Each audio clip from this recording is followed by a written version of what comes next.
Hi everyone, this is Julianne Victoria of Through the Peacock's Eyes. Welcome to my channel. So this video is part of the 28 Days of the Moon series, which was organized by Maha over at Maha's Treasure Box and also by Amber over at Lavender Moon. I will link below their channel so you can check it out. And Maha has a playlist put together of all the videos, all the channels, the almost 28 channels who are doing this 28 Days of the Moon. So I will link that playlist below in the description box as well, so you can check out all the various topics on the moon in this Cancer month.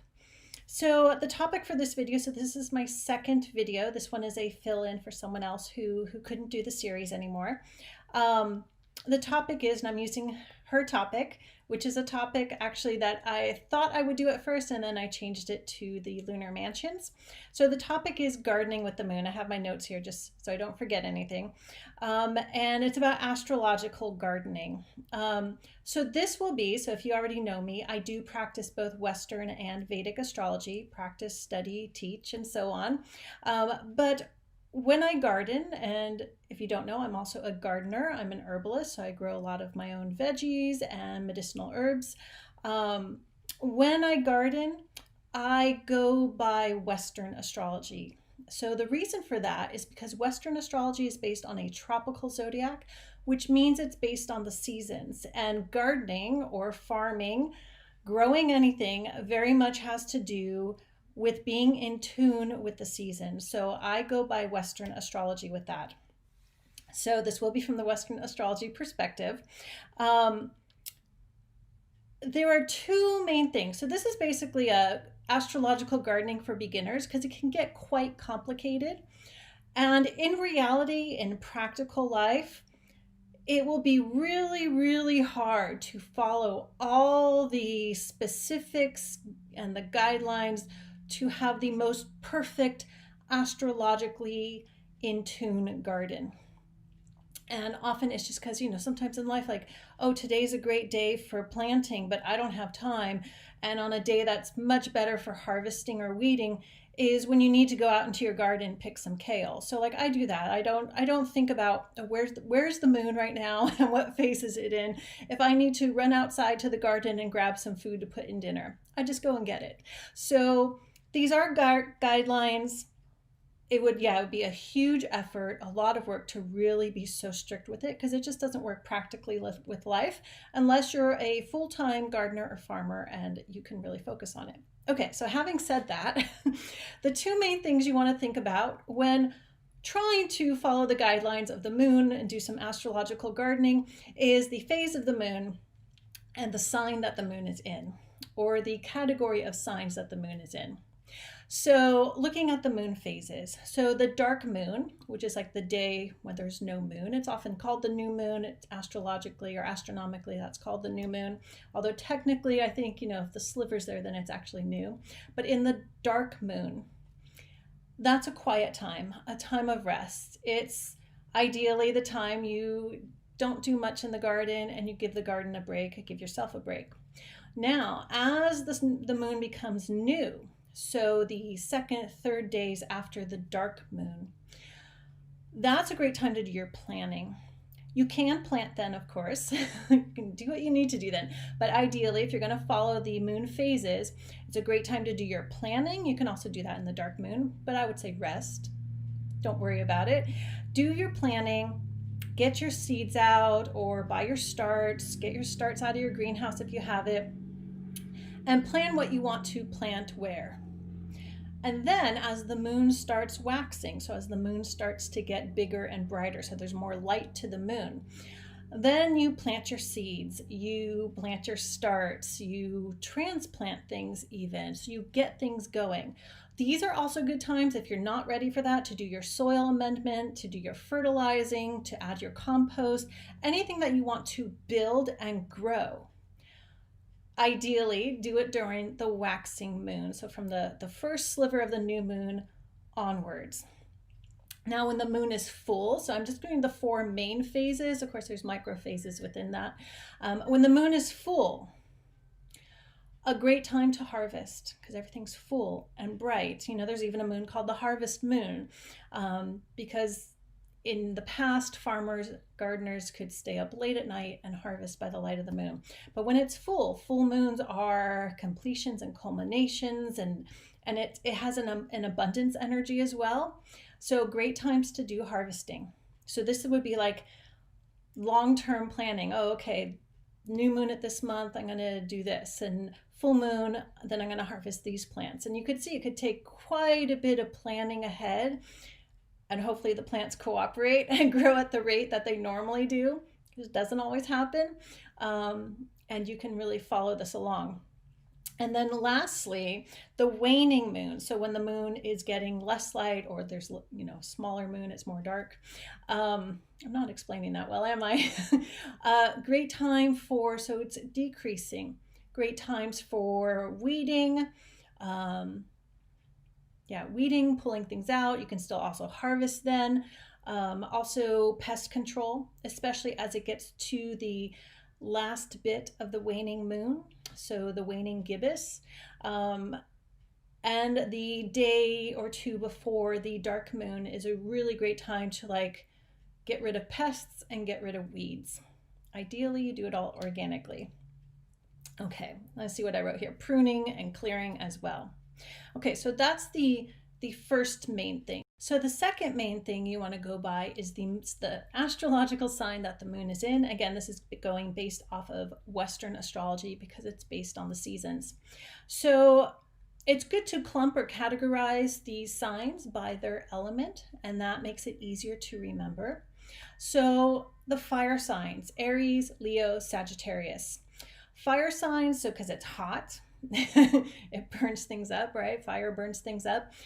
During the moon in a fire sign, any of those three, is usually not a good time for planting, to enhancing growth, for fertilizing.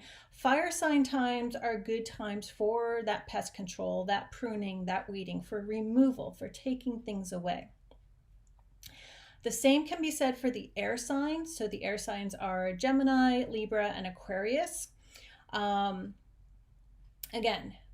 weeding, pruning, pest control, taking things out. Harvesting is also taking things out. With the exception that Libra, because Libra is ruled by Venus, and Venus is, besides goddess, goddess or energy of love and beauty, she's also creativity and abundance and growth. She's a nurturing energy. She's a mother goddess energy. So with the exception of Libra, sometimes it's okay. Again, of course, you can do anything, whatever works with your schedule, but if you can try to follow this, you can plant and soil amend and fertilize and do the growth, nurturing things when the moon is in Libra, especially if it's a waxing moon. Okay, if it's a waning moon or a dark moon and the moon is in Libra, then I would just keep to the harvesting, the weeding, the pest control, the removal of things. Okay, so then we have our earth and water signs. And so earth and water signs are feminine signs, or feminine elements and feminine signs, and fire and air are masculine.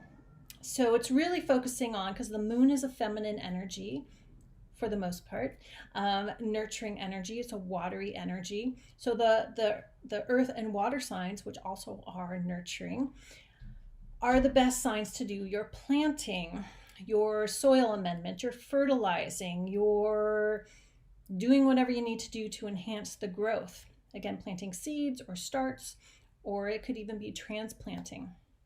So the earth signs are Taurus, Virgo, and Capricorn. And the water signs are Cancer, Scorpio, and Pisces. I was skipping to Pisces in my head, so I'm like, what's in between? So those are all good for planting and the nurturing and growing. Another exception is the earth sign of Virgo.